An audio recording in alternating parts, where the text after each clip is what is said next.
Whenever I see a dog, I lose my shit. Big dog, small dog, old dog, young dog, they all puppies to me. I get this love of dogs from my grandmother. Ever since she was a little girl in China, she's always had a canine companion. She does this funny thing where she's named like every other dog she's had Coco. I don't know what it is about that name, but she loves it.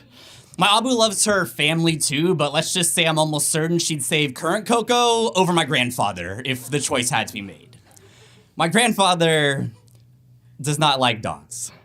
Like many things in life, he hates what he cannot control.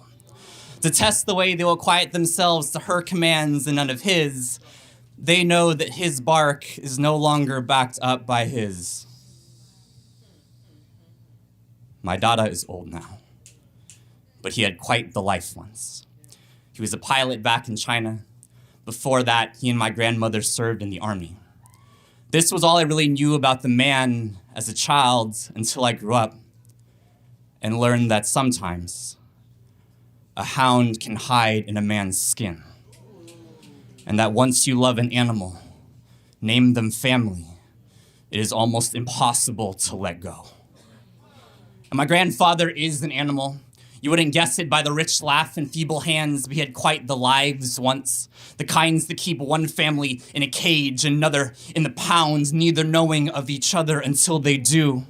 Praise be the woman who stayed, because she couldn't raise a family alone on an assistant's salary in this new homeland, where patriarchy has always been man's best friend and infidelity, just an old trick. Dogs will be dogs after all. Here, the rabid among us live in shelter, like my grandfather, who hid behind a fake tooth smile. Few saw the blood-drunk rage that he embodied, or the night an argument with him and my parents turned into a broken glass bottle wielded at my dad's throat. And this, I learned, is how animals beget more animals. I was just a boy with a baseball bat, car keys, and a promise I'm grateful to have not kept. 17 is too young to wish anything dead. Never mind your own blood, but maybe rage too is hereditary. My only prayer is that I'm more my grandmother's love of all things soft and full of life than the type of creature that would turn a strong woman into a whimper.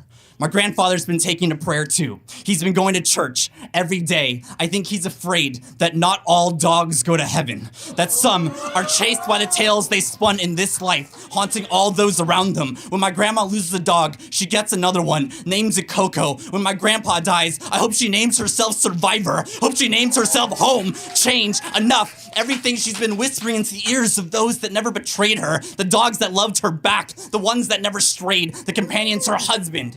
My grandfather never was.